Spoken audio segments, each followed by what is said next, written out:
Okay, here's my 85 CR500.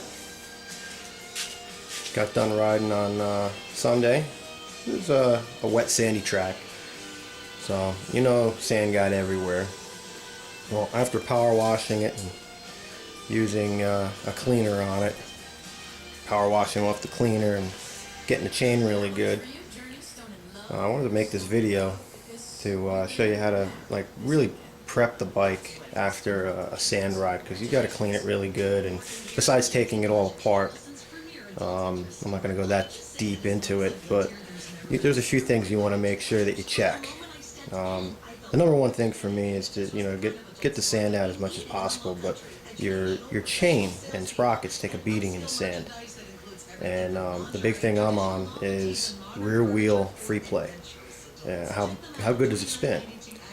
So I'd like to challenge all you guys out there to see if you could beat my rear wheel spinning. And we'll give it a good spin here, see how good it goes.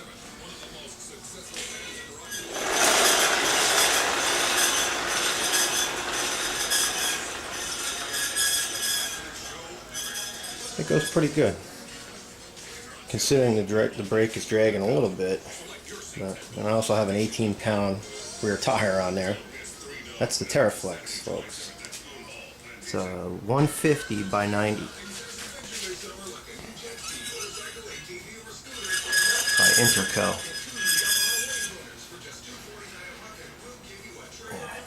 Well, it spins really good.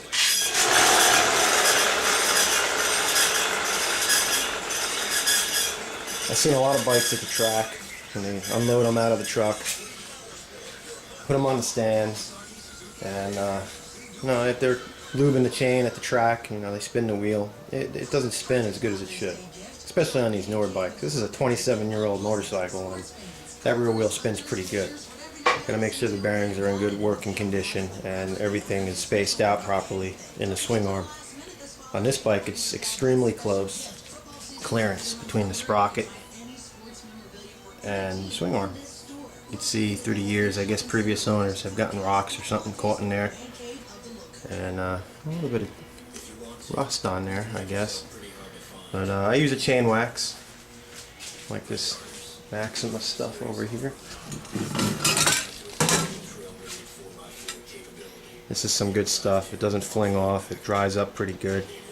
Doesn't spray all over the place. You can really concentrate it on the chain wherever you want to put it. And another thing, the air filter. It's normally a red filter, and it's brown today. First thing you really got to do, I like to use a little brush all the loose debris off, because once you take this filter off, you're exposing the intake tract, which is kind of difficult to clean without it being off the bike, unless you got really small hands. It doesn't matter if you get a little extra dirt particles on the filter itself, you're cleaning it anyway. But you want to make sure you don't get any extra dirt down into the intake boot, which the carburetor could suck in as soon as you start your bike the first time. So any surface above and around the filter area, brush it off with a little toothbrush or something. I always keep one handy in the garage. Another thing is the carburetor. I noticed the other day on my carburetor on the other side, you can see it a little bit here at the bottom. It started to come off the carburetor a little bit. Must have been from the jumping and the impacts. But I noticed it after I was done washing it, and hopefully no dirt got in there. But this side came off a little bit more than the other. Gotta make sure those clamps are tight, carburetor doesn't move. Dirt is very commonly found in the top of the slide area where the threads are in the cap of the carburetor slide. Every time I clean it, put it back on, when I go to take it off again, doesn't matter if I wash the bike or not, there's always grit and grime up in there, and you gotta clean it out. That stuff gets right down into the slide and it's sucked into the engine. If your exhaust isn't leaking, if your exhaust is leaking actually, you can get water in there from power washing, and if your bike is really dirty like mine was, you'll get sand in there as well. You don't want to have that packed, get packed up into your silencer. You can also go through your clutch lever. I got one of those Raptor clutches, so I can usually pull it in with just one finger. It's starting to get a little gritty, but I can still pull it in with one finger. And this is a 500 with stock springs. I mean, they're not the original, but stock power, stock sprung springs in there in the clutch. This bike, I modified the clutch basket, and I had to use a later model cover. This has the two-piece cover. You can unbolt it and access the clutch area without taking the whole cover off and draining your antifreeze. And I guess everybody's going to probably be wondering, what's this thing?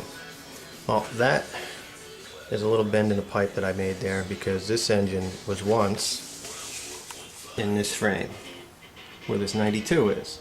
And everybody knows the 92 has the water jacket goes into the side of the cylinder, not in the back like in this older model.